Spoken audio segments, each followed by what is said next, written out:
60 Great Ghost Stories, read by H. Washington Sawyer.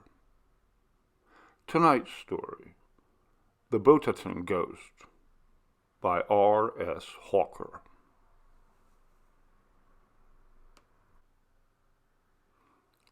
There was something very painful and peculiar in the position of the clergy of the west of England throughout the 17th century. The church of those days was in a transitory state, and her ministers, like her formularies, embodied a strange mixture of the old belief and the new interpretation. Their wide severance also from the great metropolis of life and manners, the city of London, which in those times was civilized England, much as the Paris of our own day is France, divested the Cornish clergy in particular of all personal access to the master minds of their age and body.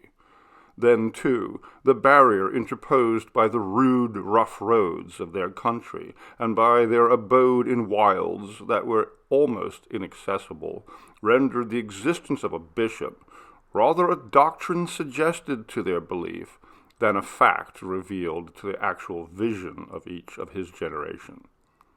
Hence it came to pass that the Cornish clergyman, insulated within his own limited sphere, often without even the presence of a country squire, and unchecked by the influence of a fourth estate, for until the beginning of this 19th century, Flindell's weekly miscellany, distributed from house to house from the pannier of a mule, was the only light in the West, became developed about middle life into an original mind and man, sole and absolute within his parish boundary, eccentric when compared with his brethren in civilized regions, and yet, in German phrase, a whole and seldom man in his dominion of souls. He was the parson, in canonical phrase, that is to say, the person, and somebody of consequence among his own people. These men were not, however, smoothed down into a monotonous aspect of life and manners by this remote and secluded existence. They imbibed, each in his own peculiar circle, the hue of surrounding objects, and were tinged into a distinctive coloring and character by many a contrast of scenery and people.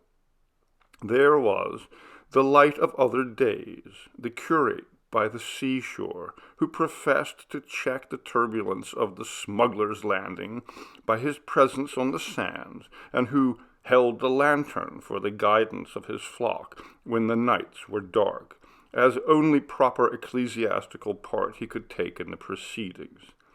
He was soothed and silenced by the gift of a keg of Hollands or a chest of tea. And there was the merry minister of the mines, whose cure was honeycombed by the underground men. He must needs have been an artist and poet in his way, for he had to enliven his people 3 or 4 times a year by mastering the arrangements of a gwari, or religious mystery, which was duly performed in the topmost hollow of a green barrow or hill, of which many survive, scooped out into vast amphitheaters and surrounded by benches of turf, which held 2,000 spectators. Such was the historic plays, The Creation and Noah's Flood, which still exist in the original Celtic, as well as English text, and suggest what critics and antiquaries, these Cornish curates, masters of such revels, must have been, for the native language of Cornwall did not lapse into silence until the end of the 17th century. Then, moreover, here and there would be one parson more learned than his kind in the mysteries of a deep and thrilling lure of peculiar fascination. He was a man so highly honored at college for natural gifts and knowledge of learned books, which nobody else could read, that when he took his second orders, the bishop gave him a mantle of scarlet silk to wear upon his shoulders in church, and his lordship had put such power into it that, when the parson had it rightly on, he could govern any ghost or evil spirit, and even stop an earthquake. Such a powerful minister, in combat with supernatural visitations, was one Parson Rudolph of Launceston, whose existence and exploits we gather from the local tradition of his time, from surviving letters and other memoranda, and indeed from his own diurnal, which fell by chance into the hands of the present writer.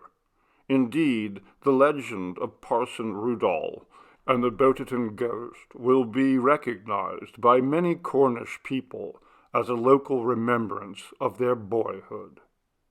It appears, then, from the diary of this learned master of the grammar school, for such was his office as well as perpetual curate of the parish, that a pestilential disease did break forth in our town in the beginning of the year A.D. 1665, yea, and it likewise invaded my school, insomuch that there was a certain of the chief scholars sickened and died.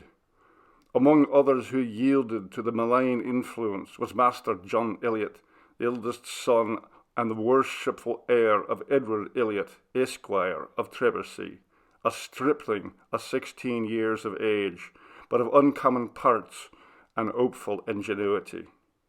At his own especial motion and earnest desire, I did consent to preach his funeral sermon.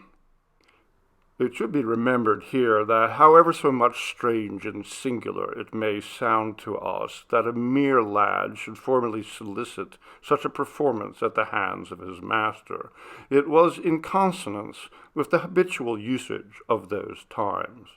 The old services for the dead had been abolished by law, and in the stead of sacrament and ceremony, month's mind and year's mind, the sole substitute which survived was the general desire to partake, as they called it, of a posthumous discourse, replete with lofty eulogy and flattering remembrance of the living and the dead. The diary proceeds. I fulfilled my undertaking and preached over the coffin in the presence of a full assemblage of mourners and lachrymose friends.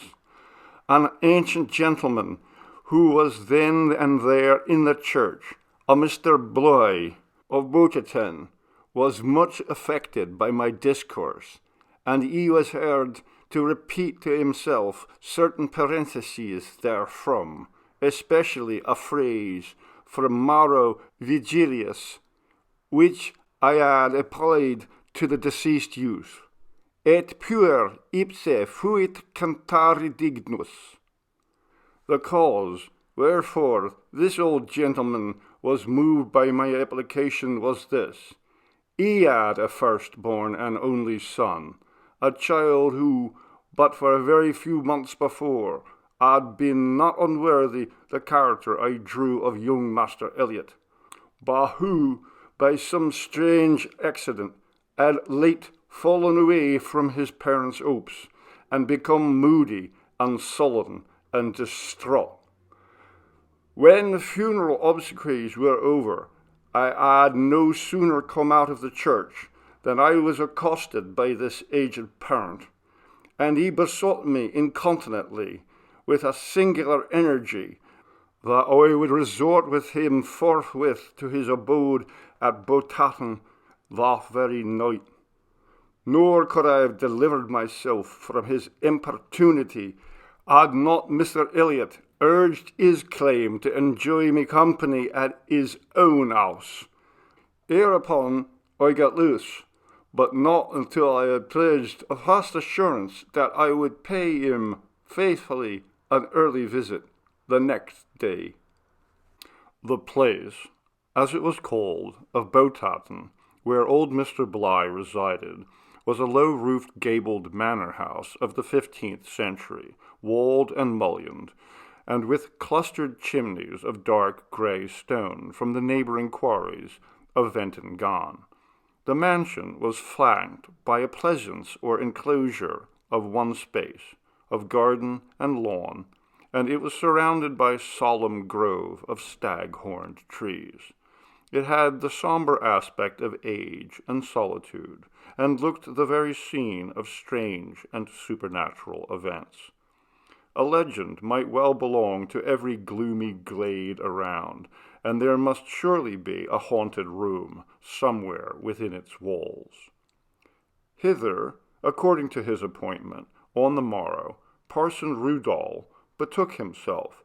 Another clergyman, as it appeared, had been invited to meet him, who, very soon after his arrival, proposed a walk together in the pleasance, on the pretext of showing him, as a stranger, the walks and trees, until the dinner bell should strike. There, with much prolixity, and with many a solemn pause, his brother minister proceeded to unfold the mystery. A singular infelicity, he declared, had befallen young Master Bligh, once the hopeful heir of his parents, and of all the lands of Botathen. Whereas he had been from childhood a blithe and merry boy, the gladness, like Isaac of old, of his father's age, he had suddenly and of late become morose and silent, nay, even austere and stern, dwelling apart, always solemn, often in tears. And the lad had at first repulsed all questions as to the origin of this great change, but of late he had yielded to the importune researches of his parents, and had disclosed the secret cause.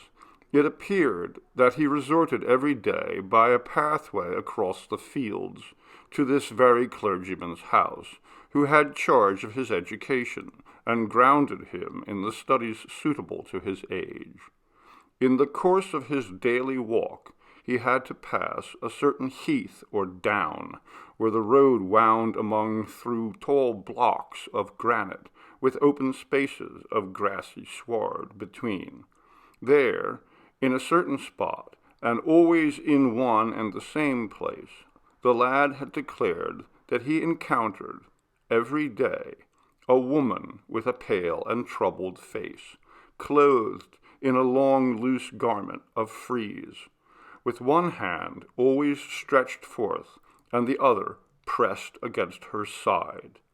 Her name, he said, was Dorothy Dingle, for he had known her well from his childhood, and she often used to come to his parents' house.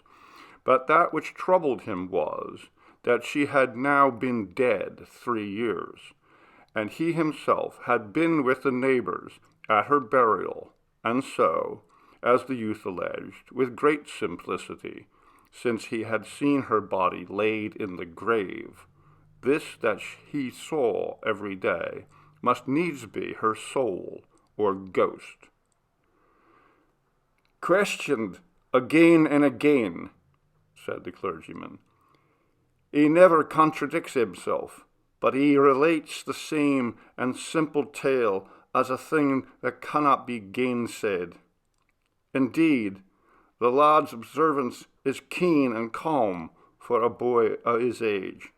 The air of the appearance, saith he, is not like anything alive, but it is so soft and light that it seemeth to melt away while you look. But her eyes are set and never blink, no, not when the sun shineth full upon her face. She maketh no step, but seemeth to swim along the top of the grass, and her hand, which is stretched out away, seemeth to point at something far away, out of sight. It is her continual coming, for she never faileth to meet him, and to pass on, that hath quenched his spirits, and although he never seeth her by night, yet cannot he get his natural rest. Thus far the clergyman, whereupon the dinner clock did sound, and we went into the house. after dinner, when the young Master Bligh had withdrawn with his tutor under the excuse of their books, the parents did forthwith beset me as to my thoughts about their son. Said I, warily, the case is strange, but by no means impossible. It is one that I will study, and fear not to handle, if Allah will be free with me, and fulfill all that I desire. The mother was overjoyed, but I perceived that old Mr. Bligh turned pale, and was downcast with some thought which, however, he did not express. Then they bade that Master Bligh should be called to meet me in the pleasance forthwith.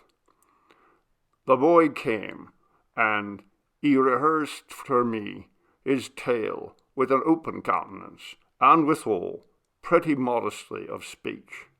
Verily, he seemed ingenui vultus puer ingenuique pudorus.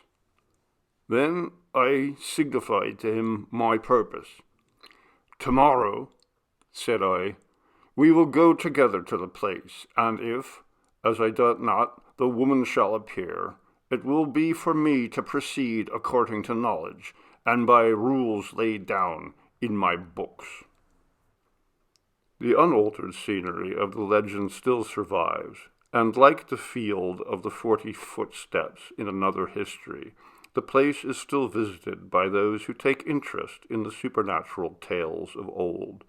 The pathway leads along a moorland waste, where large masses of rock stand up here and there from the grassy turf, and clumps of heath and gorse weave their tapestry of golden and purple garniture on every side. Amidst all these, and winding among between the rocks, is a natural footway worn by the scant, rare tread of the village traveller. Just midway, a somewhat larger stretch than usual of green sod expands, which is skirted by the path, and which is still identified as the legendary haunt of the phantom by the name of Parson Rudolph's ghost. But we must draw the record of the first interview between the minister and Dorothy from his own words. We met, thus he writes, in the pleasance very early, and before any others in the house were awake, and together the lad and myself proceeded towards the field. The youth was quite composed, and carried his Bible under his arm, from whence he read me verses, which he said he had lately picked out, to have always in his mind. These were Job 7:14, Thou scarest me with dreams, and terrifiest me with visions, and Deuteronomy 26:67, In the morning thou shalt say, Would to God it were evening, and in the evening thou shalt say, Would to God it were morning. For the fear of thine heart wherewith thou shalt fear, and for the sight of thine eyes with which thou shalt see. I was much pleased with the lad's ingenuity in these pious applications, but for mine own part I was somewhat anxious and out of cheer. For aught I knew, this might be a daemonium meridianum, the most stubborn spirit to govern and guide that what any man can meet, and the most perilous withal.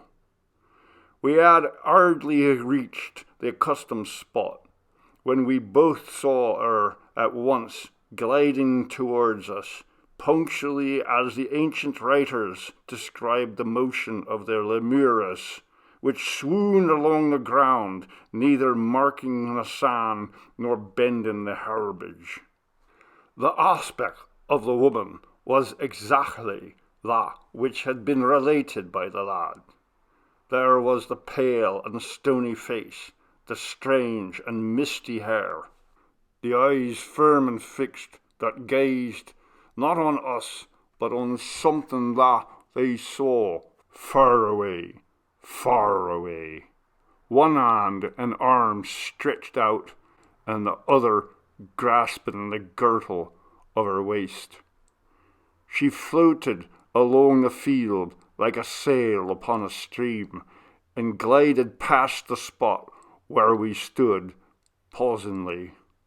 But so deep was the awe that overcame me as I stood there in the light of the day, face to face with a human soul, separate from our bones and flesh, that my art and purpose both failed me. I had resolved to speak to the spectre in the appointed forms of words, but I did not. I stood like one amazed and speechless until she had passed clean out of sight. One thing remarkable came to pass. A spaniel dog, the favourite of young Master Bligh, had followed us, and lo, when the woman drew nigh, the poor creature began to yell and bark piteously, and ran backward and away like a thing dismayed and appalled. We returned to the house, and after I had said all that I could to pacify the lad and to soothe the aged people, I took my leave at that time, with a promise that when I had fulfilled certain business elsewhere, which I then alleged, I would return and take orders to assuage these disturbances and their cause. January 7th, 1665. At my own house I find, by my books, what is expedient to be done, and then apage Satanas. January 6th, 1665. This day I took leave of my wife and family under pretext of engagements elsewhere, and made my secret journey to our diocesan city, wherein the good and venerable bishop then abode. January 10th. Deo gratias. In safe arrival in Exeter, craved and obtained immediate audience with his lordship, pleading it was for counsel and admonition on a weighty and pressing matter. Called to the presence, made obeisance, then and by command stated my case, the Botathen perplexity, which I moved with strong and earnest instances and solemn asseverations of that which I had myself seen and heard. Demanded by his lordship what was the succour that I would come to entreat at his hands. Replied, license for my exorcism, that I might ministerially allay the spiritual vigilant, and thus render to the living and the dead release from this surprise. But, said our bishop, on what authority do you allege that I am entrusted with faculty so to do? Our church, it is well known, have abjured certain branches of her ancient power on grounds of perversion and abuse. Nay, my lord, I humbly answered, under favour, the 72nd of the canons ratified and enjoined to us, the clergy, Anno Domini 1604, doth especially provide that no minister, unless he hath a license of his diocesan bishop, shall essay to exorcise a spirit, evil or good. Therefore it was, I did here mildly allege, that I did not presume to enter on such work without lawful privilege under your lordship's hand and seal. Hereupon did our wise and learned bishop, sitting in his chair, condescend upon the theme at some length, with many gracious interpretations from ancient writers and from holy scriptures, and I did humbly rejoin and reply, till the upshot was that he did go on his secretary and command him to draw the aforesaid faculty forthwith and without further delay, assigning him a firm, insomuch that the matter was incontinently done, and after I had disbursed into the secretary's hands certain monies for signatory purposes, as the manner of such officers have always been, the bishop did himself affix his signature under the sigillum of his see, and deliver the document unto my hands. When I knelt down to receive his benediction, he softly said, "Let it be secret, Mr. R. Weak brethren, weak brethren." This interview with the bishop and the success with which he vanquished his lordship's scruples would seem to have confirmed Parson Rudolph very strongly in his own esteem, and to have invested him with the courage that he evidently lacked on his first encounter with the ghost. The entries proceed. January 11th, 1665. Therewithal did I hasten home and prepare my instruments, and cast my figures for the onset of the next day, took out my ring of brass, and put it on the index finger of my right hand, with the scutum Davitis traced thereon. January 12th, 1665. Rode into the gateway at Botathen, armed at all points, but not in Saul's armour, unready. There is danger from the demons, but so is there in the surrounding air every day. At early morning then, and alone, for so the usage ordains, I betook me towards the field. It was void, and I had thereby due time to prepare. First, I paced and measured out my circle in the grass.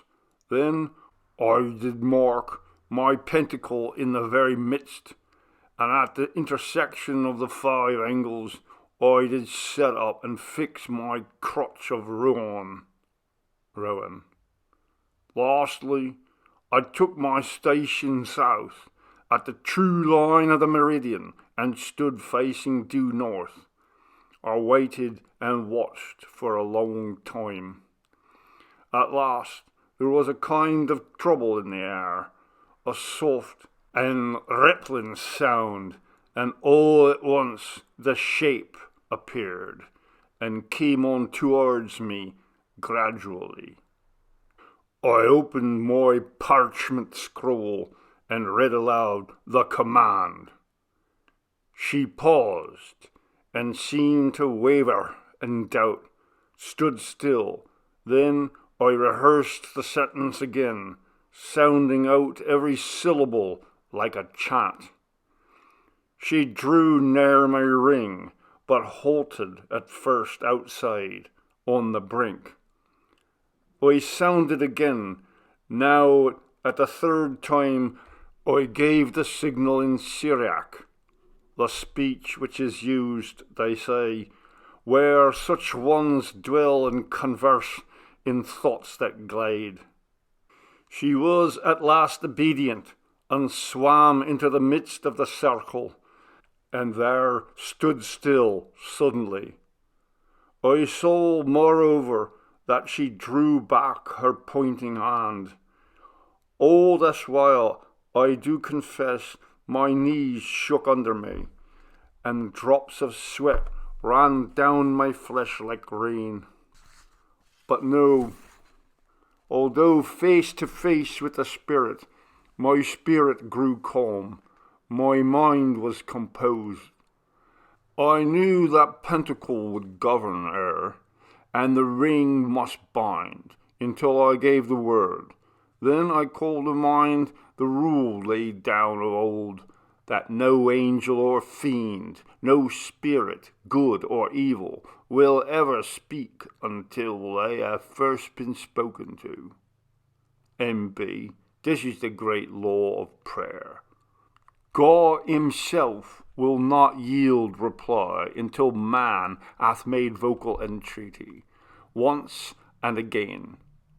So I went on to demand, as the books advise, and the phantom made answer willingly. Questioned, wherefore not at rest, unquiet, because of a certain sin.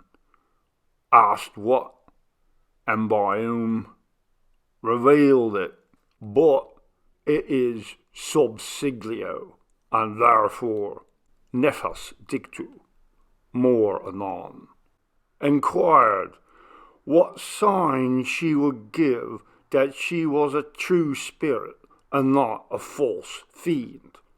Stated, before next Yuletide a fearful pestilence would lay waste the land, and myriads of souls would be loosened from their flesh, until, as she piteously said, our valleys will be full. Asked again why she so terrified the lad, replied, it is the law. We must seek a youth or a maiden of clean life and underage to receive messages and admonitions. We conversed with many more words, but it is not lawful for me to set them down. Pen and ink would degrade and defile the thoughts she uttered, and which my mind received that day. I broke the ring, and she passed, but to return once more next day. At evensong, a long discourse with the ancient transgressor, Mr. B. Great horror and remorse, entire atonement and penance. Whatsoever I enjoy, full acknowledgment before pardon. January 13th, 1665. At sunrise, I was again in the field. She came in at once, and as it seemed, with freedom. Enquired if she knew my thoughts, and what I was going to relate. Answered, nay, we only know what we perceive and hear. We cannot see the heart. Then I rehearsed the penchant words of the man she had come to denounce, and the satisfaction he would perform. Then said she, peace in our midst. I went through the proper forms of dismissal, unfulfilled all as it was set down and written in my memoranda, and then, with certain fixed rites, I did dismiss that troubled ghost, until she peacefully withdrew, gliding towards the west. Neither did she ever afterwards appear, but was allayed until she shall come in her second flesh to the valley of Armageddon on the last day. These quaint and curious details from the diurnal of a simple-hearted clergyman of the 17th century appear to betoken his personal persuasion of the truth of what he saw and said, although the statements are strongly tinged with what some may term the superstitious and others the excessive belief of those times. It is a singular fact, however, that the canon which authorizes exorcism under episcopal license is still part of the ecclesiastical law of the Anglican Church, although it might have a singular effect on the nerves of certain of our bishops if their clergy were to resort to them for the faculty which Parson Rudolph obtained. The general facts stated in his diary are to this day matters of belief in that neighborhood, and it has been always accounted a strong proof of the veracity of the parson and the ghost that the plague, fatal to so many thousands, did break out in London at the close of that very year. We may well excuse a triumphant entry on a subsequent page of the diurnal, with the date July 10th, 1665. How sorely must the infidels and heretics of this generation be dismayed when they know that this black death, which is now swallowing its thousands in the streets of the great city, was foretold 6 months agone under the exorcisms of a country minister by a visible and suppliant ghost. And what pleasures and improvements do such deny themselves who scorn and avoid all opportunity of intercourse with souls separate and spirits glad and sorrowful, which inhabit the unseen world.